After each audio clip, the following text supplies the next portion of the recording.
Hello good morning everyone friends. I hope आप लोग ठीक होंगे और स्वस्थ होंगे और मस्त होंगे। तो फ्रेंड्स, सबसे पहले आप लोगों को मेरी तरफ से राधे राधे। तो फ्रेंड्स, मेरी थोड़ी गले में प्रॉब्लम है, तो प्लीज़ आप इसको इग्नोर कीजिएगा। आवाज़ थोड़ी अच्छी नहीं आ रही है, क्लियर नहीं आ रही है, तो प्लीज़ आपको इस इग्नोर कीजिएगा।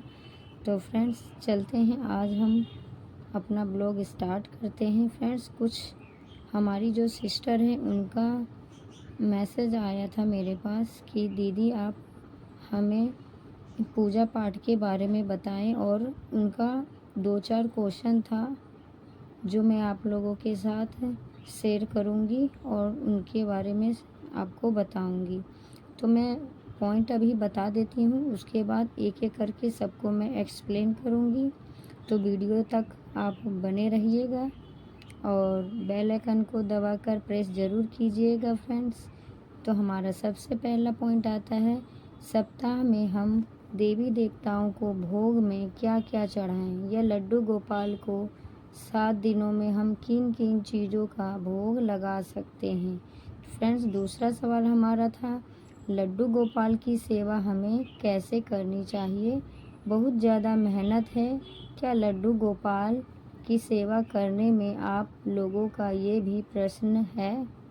अगर आप लोगों का भी प्रश्न है तो उसका उत्तर आपको इसी वीडियो में मिलने वाला है। तो तीसरा प्रश्न हमारा होता है, तुलसी माला कब पहने और कब उतारे, और महिलाएं इसे कब पहने। और कुछ लोगों के प्रश्न है, प्रश्न है कि सुंदरकांड खत्म हो जाए तो दोबारा अगर हम शुरू करें तो कैसे करें। इस प्रकार के बहुत सारे बातें हैं, तो आइए हम जानते हैं और बने रहिए इस वीडियो में। आप सब अगर चैनल पर नए हैं तो प्लीज़ चैनल को सब्सक्राइब ज़रूर कर लीजिएगा फ्रेंड्स। तो चलिए, हम हर एक पॉइंट के ऊपर हम अच्छी तरीके से एक्सप्लेन करके आपको बताते हैं। फ्रेंड्स, सबसे पहले आते हैं सुंदरकांड पर। सबसे पहला सवाल है कि सुंदरकांड आपने बोला था पढ़ने के लिए दीदी, तो उसी सवाल का मैं उत्तर इस वीडियो में दे रही हूँ। जी हाँ, आप प्रतिदिन सुंदरकांड का पाठ आप सुबह करिए, बहुत ही सुकून मिलेगा और घर में सुख समृद्धि के लिए बहुत ही अच्छा उपाय है। सुंदरकांड करने का तो उसका कोई नियम नहीं होता है फ्रेंड्स। अगर आप पूरा पूजा पाठ कर चुके हैं तो फिर आप दोबारा से स्टार्ट कर सकते हैं।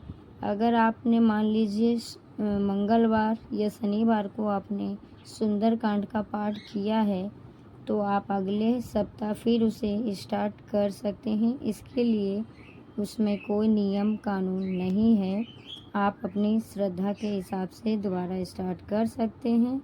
भगवान की पूजा पाठ करने के लिए किसी भी प्रकार के मन में शंका ना रखें, तो आप दोबारा से स्टार्ट कर सकते हैं। लोग रोज़ प्रतिदिन उसे पढ़ते हैं और केवल मंगलवार और शनिवार को पढ़ते हैं, तो उसे दोबारा स्टार्ट कर सकते हैं। तो फ्रेंड्स, हमारा दूसरा सवाल आता है कि लड्डू गोपाल की सेवा कैसे करें। तो लड्डू गोपाल को पुरुष हो या महिलाएं हो, दोनों ही सेवा कर सकती हैं। सिर्फ शालिग्राम को ही लेडीज़ स्पर्श नहीं करती है, बूढ़े बुजुर्ग महिलाएं स्पर्श कर सकती हैं। पुरुष और बच्चे उनको स्नान करा सकते हैं। चंदन टीका भी उनको लगा सकते हैं। तो फ्रेंड्स, अब रह गए हमारे लड्डू गोपाल जी। तो लड्डू गोपाल जी तो उनके बच्चे का स्वरूप में सभी लोग पूजा पाठ कर सकते हैं, स्नान भी करवा सकते हैं, किसी का सवाल होता है कि लड्डू गोपाल को सुलाना ज़रूरी होता है क्या, और सुबह लाड लगाना ज़रूरी होता है। तो फ्रेंड्स, इसके लिए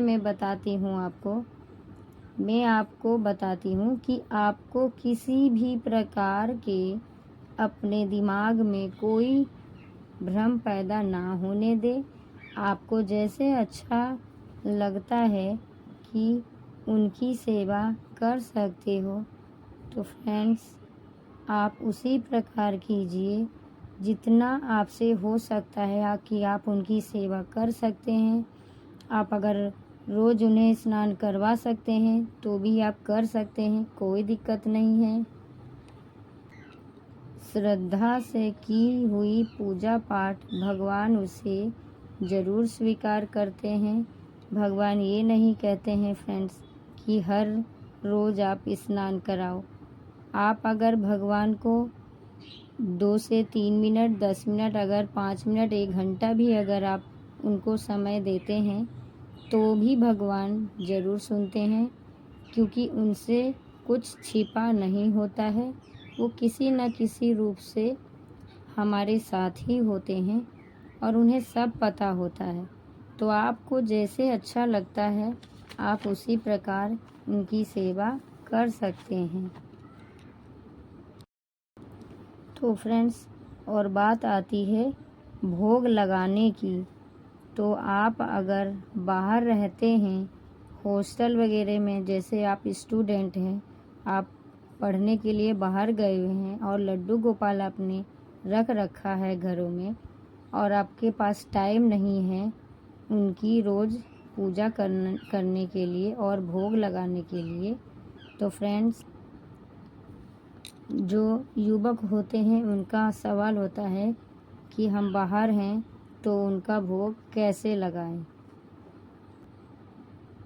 तो आप जहाँ भी हैं, ज़रूरी नहीं होता है कि कुछ बनाकर ही लड्डू गोपाल जी को भोग लगाए। आप मिश्री मेवा का भी भोग लगा सकते हैं और उनको स्नान करा सकते हो, या फिर जल का भी छिड़काव कर और पुष्प चढ़ाकर उनकी पूजा कर सकते हैं। ज़रूरी नहीं होता है कि प्रतिदिन उनको स्नान कराना ही होता है। अगर आपके पास टाइम है तो आप स्नान कराइए। अगर आप ऑफिस वाले हैं, आपको ऑफिस जाना है, आप लेट हो जाते हैं, तो आप इस तरीके से भी उनको स्नान कर सकते हैं। जल का छिड़काव देकर भी आप उनकी पूजा कर सकते हैं। और जो लोग कराते हैं, अच्छी बात है, उनके पास टाइम है, समय है, तो वो कर पाते हैं।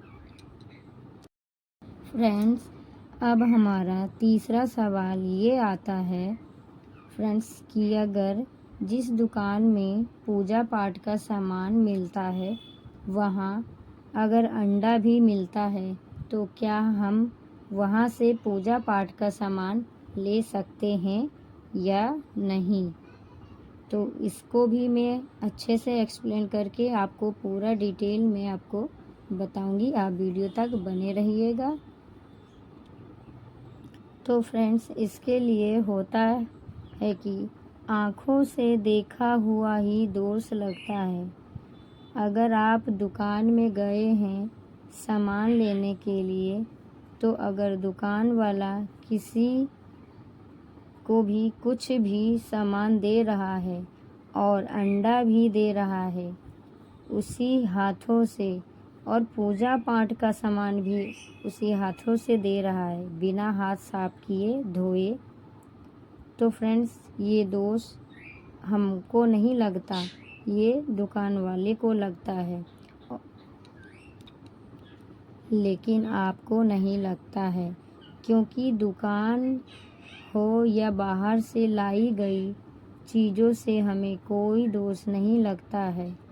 अपने घर पर हम जब पूजा पाठ करते हैं तब उस पर हम गंगा जल का छिड़काव इसीलिए ही किया जाता है कि अगर किसी प्रकार का उसमें दोष हो और अगर उल्टे पुल्टे जगह से या हाथों से भी किसी दुकान वाले ने हमें दे दिया है तो वो शुद्ध हो जाए, इसलिए हम गंगा जल का छिड़काव पूजा पाठ करने से पहले करते हैं।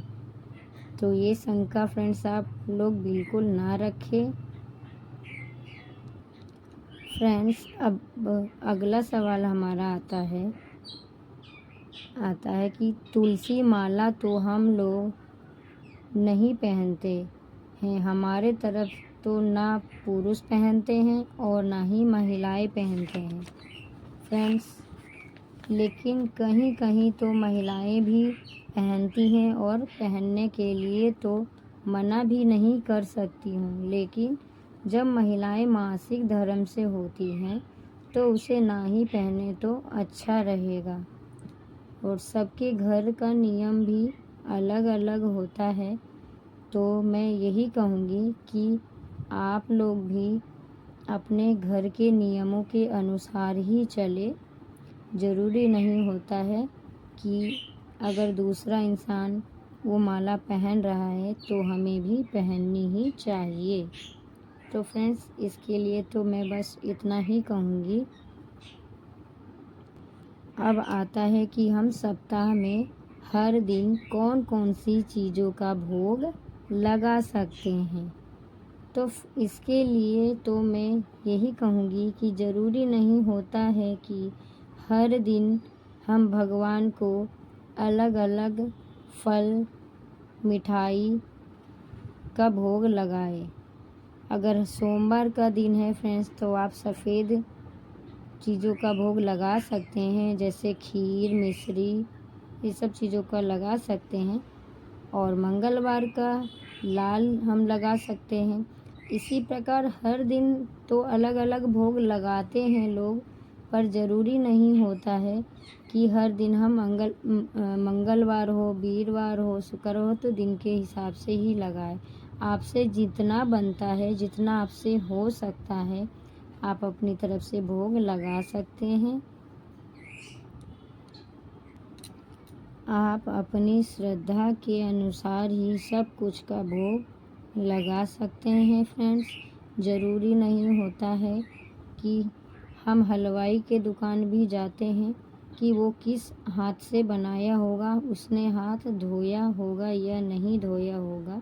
तो ये सब चीज़ों के बारे में हम सोचें फ्रेंड्स। भगवान को तो सभी भोग लगाते हैं और फिर भी भगवान को फल मिठाई का भोग लगाते हैं।